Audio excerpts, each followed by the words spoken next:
সেই দিন আর বেশি দূরে নয়, যেদিন আমার মৃত্যুর খবরটা ভেসে আসবে মসজিদের মাইকে, আর আমার নিথর দেহটা দেখে মানুষ আফসোস করে বলবে, কালকেও দেখেছিলাম এই মানুষটাকে মুচকি হেসে কথা বলতে, তবে আজ হঠাৎ এমন হলো কেন? মানুষটা বড্ড ভালো ছিল। কারো কারো হয়তোবা চোখের কোণে অশ্রু জমবে, আবার কারো কারো চোখ থেকে হয়তোবা 2 ফোঁটা জলও গড়িয়ে পড়বে। আবার অনেকেই খুশি হয়ে বলবে, যাক, ভালোই হলো, আপদটা বিদায় হয়েছে। বেঁচে থাকতে কি কম জ্বালিয়েছিল? ব্যস্ততার কারণে আমার অনেক কাছের মানুষরাও হয়তোবা আমার জানাজায় উপস্থিত হতে পারবে না। আবার অনেক দূরের মানুষও শত ব্যস্ততার মাঝেও ছুটে আসবে আমাকে শেষবারের মতো বিদায় দিবে বলে।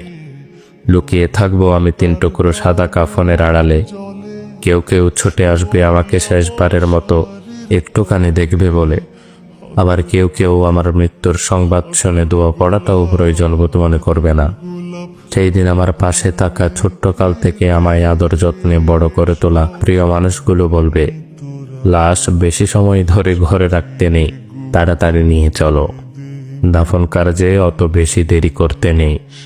শত কষ্ট উপেক্ষা করে তৈরি করা আমার সাজানো গোছানো জীবনের সমস্ত সম্পর্ক, টাকা পয়সা, গাড়ি বাড়ি, জায়গা জমি ইত্যাদি কিছুই আর আমার থাকবে না। এমনকি দিন কয়েক পর হয়তোবা আমার অস্তিত্বটুকু হারিয়ে যাবে মরুর ধূলিকণার মতো। তারপরও কেন জানি আমার অহংকার, সম্পদের লালসা, ক্ষমতার তৃষ্ণা ইত্যাদি যেন দিন দিন বেড়েই চলেছে।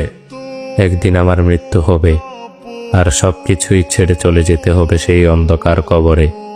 এই কথা যেন জেনে বুঝেই ভুলে বসে থাকি এই মিথ্যে দুনিয়ার মিথ্যে মায়ার চাদরে নিজেকে জড়িয়ে রেখে।